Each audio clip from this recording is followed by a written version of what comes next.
Fellow Falcoholics, what is up? Welcome to the Falcoholic Live's Falcons at Colts Postgame Special. I'm, of course, your host, Kevin Knight at Falcoholic on Twitter. You guys know me. And I may be joined at some point by Adnan Ikic, who is trying to get himself home after watching the game. So we'll see if he can come in at some point. But until then, you guys get me. So, you're just going to have to deal with that. Hopefully it's not too painful for you. No. But thank you guys for tuning in. Obviously, it was really bad early, like extremely bad, and then it started to look up, and then it was a little bit more bad, and then it finished kind of bad. But let's get this out of the way first. Like, the team does deserve a little bit of credit for coming back in that game. I mean, being down 17 points going into the half, being able to kind of roar back and threaten, the comeback is something that deserves a little bit of praise. But outside of that comeback, and I would say the general play of the offense as a whole, I mean, we know that Ryan threw that one pick early that was pretty bad. But after that, I thought Ryan had a really strong game. Obviously not perfect. There were some overthrows. There were some open receivers that he missed. They didn't involve Calvin Ridley anywhere near enough in this game against a pretty suspect Colts secondary. But, at the end of the day, it was the defense and the penalties that crushed this game for the Falcons. 17 accepted penalties, I believe, ties the Falcons' record for most penalties ever in a game. Obviously that's just god-awful. I thought the defensive game plan in this game was incredibly questionable, to say the least. Really soft zone coverage, huge cushions for these receivers. Brissett basically didn't have to do anything until the second half. I mean, he just had to basically throw a little pitch and catch to a receiver who had a huge cushion and just got to run free for, about 5 yards before he even got touched. So that was obviously very questionable defensive play calling, to say the least. Here we are again having another discussion about why the hell we're not, playing matchups with our corners, why we're stuck in the 2000s playing sides on defense when this is a matchup league. Everyone knows this is a matchup league. I mean, offensive coordinators are going to try their damnedest to get their top guys in position on your weakest guys. And if you're going to play sides on defense with your corners, you're going to get beat every single week. Unless you've got two elite lockdown corners on the outside, you're going to get beat. And we've seen Trufant shadow players before. He's been fine. That's not the issue. It's not that Trufant can't shadow. I mean, Trufant's not an ideal slot corner. I mean, he's better on the outside, but he's fine when he's had to play the slot, when he's been shadowing players like Odell Beckham, for instance. He has shadowed someone like Odell Beckham in the past. It's just puzzling to me that you're forcing Isaiah Oliver, your young corner, making his third ever NFL start, to match up with T.Y. Hilton, who's just such a giant mismatch in terms of his skill set. It's like, I don't understand why you draft Isaiah Oliver. He's a matchup corner. He's a guy that's going to be able to erase bigger receivers. He can play them really tough. He's got enough athleticism to keep up with them. But T.Y. Hilton is not a player that he's going to defend well. I mean, Hilton's an elite technician. He has that really quick release. He can beat you on those crossing routes. He's got that elite speed. I mean, none of those things are things that Isaiah Oliver covers well. So seeing, the Colts basically getting free matchups with Oliver pretty much every snap, that's just bad defense. I mean, that's bad coaching. Like, you can't leave your corners out to dry. And I know some people are saying, like, oh, well, Oliver just needs to play better. You can't baby him. And this has nothing to do with babying him. Like, he's out there starting in an NFL game. That's him getting his reps. You have to be smart as a defensive coach. You can't. This is the modern NFL. You see what the Chiefs are doing to teams every Sunday? They're destroying them. Like, in no universe can this defense match up with the Chiefs, and no defense can unless you're willing to adapt and be modern. You have to be flexible on defense. You have to be able to say, like, look, this is, we need to shadow this guy with our top corner because he's their number one threat, and if we can take away this threat, they don't really have that much else. And like, I'm not trying to say this like I'm trying to take down Oliver. I think Oliver's a good corner. I think he can be good against bigger receivers. I mean, I would have loved to see Oliver Moore against Alshon Jeffrey in that Eagles game because I think that was a matchup that he can actually succeed in. He's a guy that can win with his length, but he's basically been forced into these bad matchups in several games now, where he's just getting dusted by these speed receivers and getting, confused with these crossing routes and things like that. And, Jamal Washington, you have a good point. Like, Oliver has blown some coverages for sure, but this was expected. I mean, this is a young corner, his second year, making his third ever NFL start. There were always going to be growing pains. I think we've seen enough good plays from Oliver that, we have hope that he can play better. Obviously, it's not ideal to have blown coverages, but he's a young corner. There's going to be ups and downs, and I thought that's exactly what we've gotten from him. I'm not discouraged by Oliver, but I am discouraged by the defensive calls as a whole, just not aggressive enough. This is a Colts offensive line that's elite. And while we saw the Falcons pass rush start to heat up a little at the end, this is an offensive line you may have to blitz against. You may have to send extra pressure because, the Colts offensive line is one of the best in football. We saw it. Early in the game, Falcons couldn't get any pressure. It was rough. And then once Grady Jarrett went out, that was it. There was no more pressure coming. It's tough. The Colts won the game on a play that they'd called, I think, 3 times before in the game, and the Falcons bid on it every single time. I don't know if that's coaching or if that's the players just being way too eager or undisciplined. Maybe it's all three. But it's tough. It's tough to watch that and come away with anything other than disappointment when we've scapegoated, the previous coaches on this team for a lot of the team's issues. We scapegoated Sarkisian for the offensive struggles. And, to be fair to Sarkisian, the stats weren't always bad, but the play calling was boring. Under Cutter, the play calling seems to be a little bit better, but Matt Ryan's been a little off. So it's been a little bit hard to evaluate the offense as a whole. Obviously, the turnovers, bad. Real bad. But, after 2 picks in week 1 and then 3 picks in week 2, Matt Ryan only had the 1 in this game. So maybe this is a good trend with the offense. They did score 24 points. They should have scored at least 27. That red zone interception, that was absolutely killer. That definitely was one of the main contributing factors to the team losing. But I don't want to blame the offense when it was really the offense that was the only reason this team even got back. The only reason this team even got back in the game is because Matt Ryan caught fire in the second half, and Julio Jones was just an alien, and they were able to move the ball. The defense, after having, I think, 2 pretty good games, week 1 was pretty hard to evaluate because of the ridiculous 28-0 hole they got in. Week 2, they came out and played hard and played well. Week 3, they were super bad early. They blowing coverages everywhere, and we talked about it. I mean, the scheme was super vanilla. They were not aggressive. They were so soft with their coverages.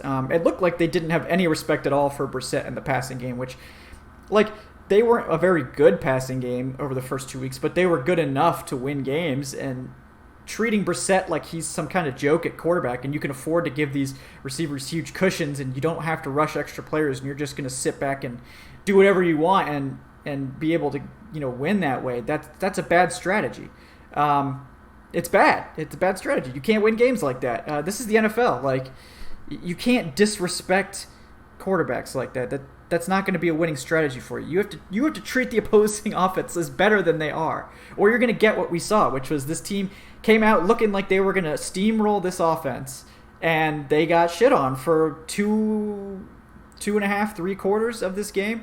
And yeah, I mean, they looked toothless the entire first half, and then they came out, played a good third quarter, and then, after Grady Jarrett went out, that was pretty much the end of the game. They couldn't get the stop they needed to on that last drive.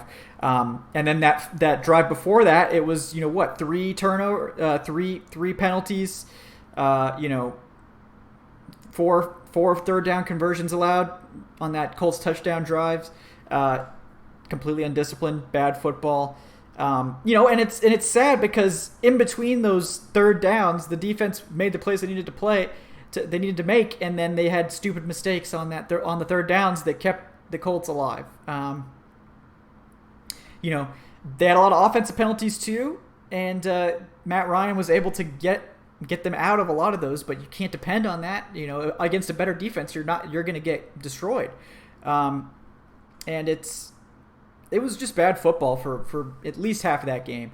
I believe this is Dan Quinn's now 1-11 against the AFC in his career, including his career as the Falcons head coach, including the Super Bowl. And what that says to me is that these guys just don't prepare for the AFC. Like they almost like don't care about these games, because the Falcons almost always come out flat, looking like they don't give a shit when they're playing the AFC, which is, you can't do that when you're playing the AFC 4 games, 5 games a year, at least. Like you can't take weeks off against these teams, which is basically what it looks like they do. And now you're looking at being 1-2, and you're one game away from being in a real bad spot. Luckily the Titans looked like trash last week. But is that going to be enough? Like, Falcons are even worse on at home than they are on the road against the AFC. So, we'll have to see what happens there. But nothing about this game makes you confident in any way. And it's really depressing because I wrote a piece on Saturday that was maybe we're going to see some consistency here. The Falcons have a chance to kind of establish some consistent play. And once again, we saw exactly what we've seen, and this is the biggest indictment of Dan Quinn, in my opinion, is that this team has never been consistent. They've outside of 2016, they haven't been able to consistently perform on offense without mistakes. They haven't been able to put together back-to-back great games so rarely. And the mistakes, the 17 penalties, that's just ridiculous. I mean, that's a ridiculous number of penalties. It's a joke, and this is a division now that's wide open with Cam Newton now missing this week, Drew Brees out for at least 6 weeks. The Bucks, is it going to be the Bucks that win this division now because the Falcons just fall flat on their face? I mean, it's an embarrassment. Like, the Bucks have no pass rush. They have to blitz every single down because they don't have any pass rushers, and it's I think it's really tough with Quinn because you see the peaks of this team and the talent that he's assembled. And I think that Dan Quinn's an excellent talent evaluator. That's his biggest strength as a coach. But you see that the product on the field is not consistent at all. And in a sport where you only get 16 chances every year to get wins, and you need to get at least 10 wins to reliably make the playoffs, you can't be dropping games like this, like every week. Like, you can't just be bouncing back and forth between, good and bad, because every single loss could be the loss that is one too many, and you miss the playoffs. Like, you don't have a lot of opportunities to screw up. Inconsistency gets you to 8-8, but that just screws you out of draft picks, like we saw last year. Where we missed out on chances to draft guys like Ed Oliver because we ended up winning 3 straight games to close out the season and going 7-9. And what did that get you? Nothing. It's just a waste of time for everyone involved to be doing that. And sure, it's like, oh, well, we ended the season on a positive note and we strung together these wins, and that's nice, right? And sure, it's nice to watch winning football, but you're just wasting everyone's time when you go 7-9. You need to either be getting to 10 wins, or you need to be, the Dolphins and tank, right? But, all right, I need to take a sip of my beer. You guys got questions? Throw me some questions in the chat, folks.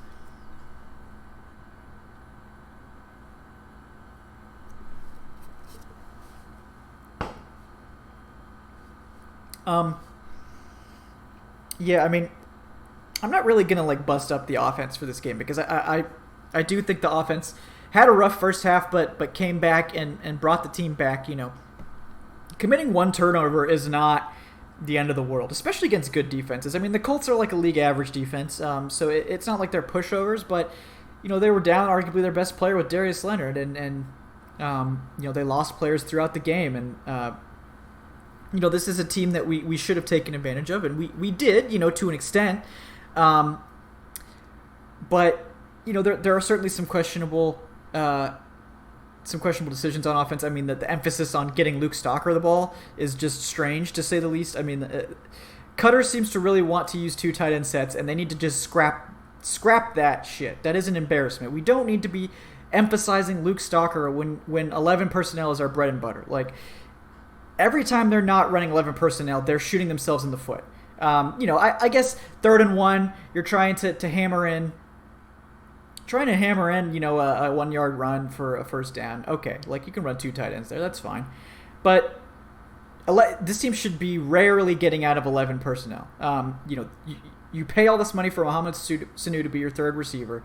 You draft Calvin Ridley in the 1st round, and you have the highest paid receiver in football in Julio Jones. If you're not getting those 3 on the field at least 75% of the time, it's just an embarrassment. Like, what are you doing? Like, I could put those 3 on the field, have them run, sail concepts every single play, and mirror routes on both sides, some like high school football type play calling, and that should be an offense that is at least top half of the league. Like, when you have that level of talent, you don't need to overthink it, and running all this 12 and 21 personnel and fullback and all this, like, you're just wasting your time with those plays.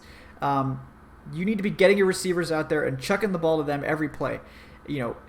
Teams that are trying to establish the run in 2019 are just a joke. Like, that's why they're the laughing stock of the analytics community. I mean, teams like the Seahawks and who was the other team that talked about establishing the run? Probably Oakland. I mean, this is not winning football. Like, you can ignore the stats if you want and talk about body blows and teams that run the ball more than 30 times in a game, tend to win and all this bull crap. But that's not real. Like, you could do that if you want, but come join us in the future, please. And it's puzzling to me because it looks like Thomas Dimitroff has assembled this roster to be the future of football. Speed everywhere, the pieces to match up with running backs out of the backfield, with tight ends, with receivers of all shapes and sizes, and in the defensive backfield. And on offense, they've got the personnel to run 3 receivers every single play. They've got a great tight end, and they've got strong running backs. So that's your 11 personnel right there. You have all the pieces you need. The offensive line is better. I mean, they certainly weren't great in this game when we had guys kind of shuffling in and out due to injury, but they were more than good enough. And just when you blow the game that should have been, could have been a miraculous comeback, but they lost this game in the first half. I mean, it's clear. Like, you can't get yourself in a 17-point hole and expect to win a football game. I mean, that's not going to work for you more than once in a blue moon. And credit to Ryan and the offense for, doing their best to get back in that game. And, there's certainly hope that this offense can carry this team the rest of the season. I mean, I think that's a unit that's still finding their footing. And when they start firing on all cylinders, that's going to be a really dangerous group. But you can't be committing 17 penalties in a game. You can't be giving up 300 yards to Jacoby Brissett through the air. You can't be getting gashed on the ground by Marlon Mack. I mean, it's just not something that you can do. It's an embarrassment.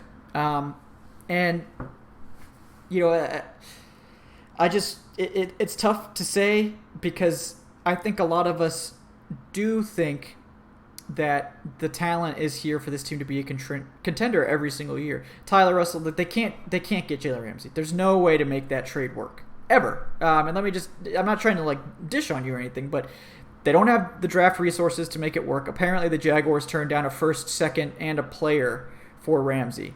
And at the other side of that, they don't have the cap space, even if they wanted to. They just don't have the cap space to make it work in any way. So I know Jalen Ramsey's great, and I love him. He's never going to be an Atlanta Falcon unless he's willing to take like no money. And if he walks in free agency and the Falcons make like a ton of moves, maybe there's some crazy scenario where they can make that happen. But it's not going to work. Unfortunately, guys, with the Keanu Neal, I mean, his reaction said it all. I think he knows, unfortunately, that was a season-ending injury. It's really sad. I was certainly, that one hurt me big time. I would be shocked if Keanu Neal comes back this year. It's really sad, and it's bad for him because this is his 5th-year option year, and this is when he was going to be getting his big contract potentially. But now with 2 back-to-back season-ending injuries, this is putting into question his money. Because the Falcons aren't going to feel comfortable giving him a huge deal coming off 2 straight season-ending injuries. So, if you're a capologist, maybe you say this benefits the Falcons in some weird way, for cap reasons, but it just sucks to lose him because he's such a leader and such a force in that defense, and it's going to hurt the defense big time if he misses time. But unlike last year, like, you can afford to weather a loss, like you can afford to lose Keanu, Neal or Deion Jones or Grady, Jarrett. But if you lose more than one, it's basically gone. Like this defense can't survive more than one of those guys being gone. So if Neal truly is out the rest of the season, this defense is hanging on by a thread. Now they could still be like competent. They could still be a top 15 defense, but it's bad. It's bad. You heard I play safety in flag football at my local Y. I mean, I have played defensive back. I've dabbled, but I don't have the change of direction to be able to cover NFL players. I'll tell you that right now. That's my weakness. But I'll come lay the wood on someone. So I'm like the Kamal Ishmael of my flag football team. But with Grady, I think based from what I saw, I'm not as concerned about Grady's injury. He didn't look like super broken up. I expected it might have been a little bit precautionary, but like I said, I'm not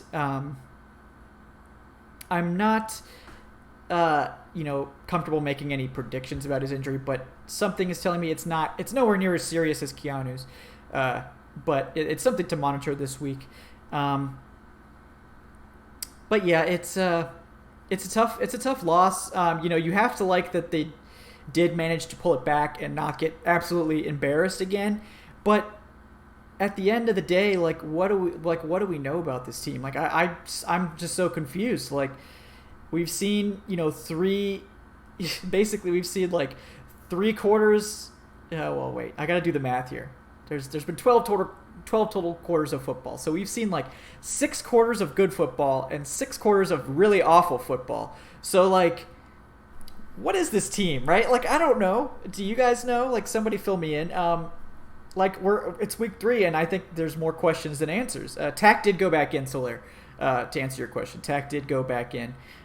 So I think Tack is okay, thankfully. And Jamon Brown went back in as well. He wasn't on the field at the end of the game. I don't know if that was injury related or not, but we'll see with that. But yeah, I mean, we just have more questions than answers at this point. They've basically been oscillating between looking pretty promising and looking pretty damn terrible, and in this week they did it in the same game. So I don't know. Maybe you guys do, but Jamal Washington, Dan Quinn primarily runs a cover 3 coverage, and he's generally gonna run the 4-3 under up front. They have been mixing up more kind of 3-4 looks, but here's a secret, guys. The 3-4 under is basically the 4-3 under is basically the 3-4 if you bring the linebacker down. So it's not really a meaningful difference, but this is a 4-3 under up front and cover 3 on the back end most of the time. I personally think they look better when they play man, but he doesn't seem to like man. With these guys, all these moving pieces in the secondary, KZ hasn't looked anywhere near as good in the slot as he has back at safety, so that is unfortunate. This is a defense that struggled mightily this week after an encouraging performance last week, and you have to think, like, if T.Y. Hilton doesn't go out of this game, are they getting totally blasted in the second half like they were in the first? It's tough.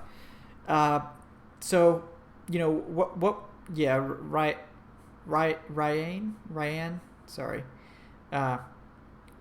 In for what? As far as what happens to Dan Quinn, it depends on how he finishes this season, like how it goes. Like if they, come out and string together, 2 more wins, the next 2 weeks, and they're 3-2 going into that. I can't remember if it's Seattle or the Rams next, but it's one of those games. If he puts together, some more good games, and this team is, playing well, and they end up going to the playoffs and competing and winning a playoff game and all that, then yeah, he's probably fine. If they don't make the playoffs, Dan Quinn's probably getting fired. I think we've been saying that since the beginning of the year. Arthur Blank, I think, believes this roster is incredibly talented, because it is. And if you miss the playoffs again 2 years in a row, he's not going to keep him around. That's what sent Mike Smith home.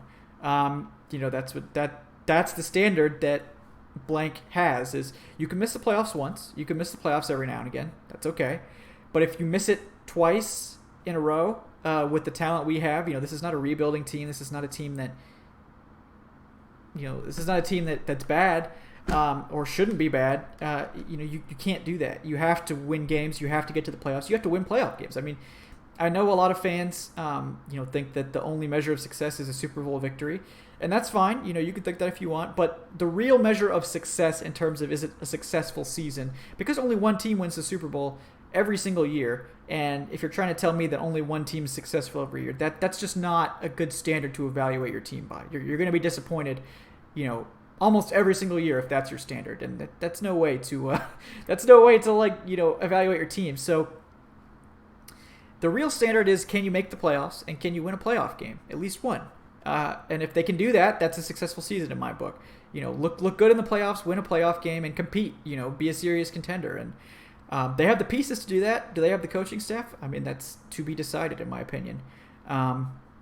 It's the inconsistency, because we see some great highs from this team and we've seen some very low lows thus far. So we'll just hope that they can put together more highs going forward than they have lows, because thus far it's about evenly matched. Like I said, 6 quarters of really awful football and 6 quarters of pretty encouraging football. So Aaron 11 basically said it. Where's the offensive head coach? Defensive head coaches don't have a great track record in the NFL. It's unusual for them to be successful. So the offense is always going to be the bread and butter of this team. Just go all in. Get yourself an offensive head coach. But at this point, I don't know who they're going to hire that's better than Quinn. Who's out there, really? Realistically. Tyler Raines. Maybe they can bring in Eric Berry if he's willing to play for cheap. Anything's possible if people are willing to take less money. But, I don't know about that one. The penalties were really bad. That's probably what cost them the game. All the penalties on that final drive they gave up for the touchdown. And then, to say the least, that defense, Josh McDaniels. All right, come on. Let's not do that one. We shouldn't be having, we should be able to win games. We should be able to win games scoring 24 points. That's something this team should be able to do. The defense is talented enough. So it's rough. But yes, it's not over. Davon, you're absolutely correct. The season's not over. It's week 3. You're 1-2. Not that big a deal. Obviously it's better to be 2-1 or 3-0, but 1-2 is not a death sentence. But you need to start putting together some wins pretty soon. You need to get that win next week against the Titans. That one now becomes a must win. To get back to 500. So you have a really rough stretch coming up after that Titans game. You have to go to Houston. That's a rough game. You got to play Seattle and the Rams back to back, 2 probable playoff teams. So it's rough. It's real rough. Dwayne, it depends. Sometimes people do it with me, sometimes they can't. Folks are busy. Some people are at the game doing all this stuff. I guess Evan is ready to jump in to get tag team in, but we're basically done here, Evan. So I appreciate you offering, but we're basically going to be wrapping up here. Shout out to Evan for being ready, But Robert Kelly makes a good point. We play all of our division games in the second half of the season.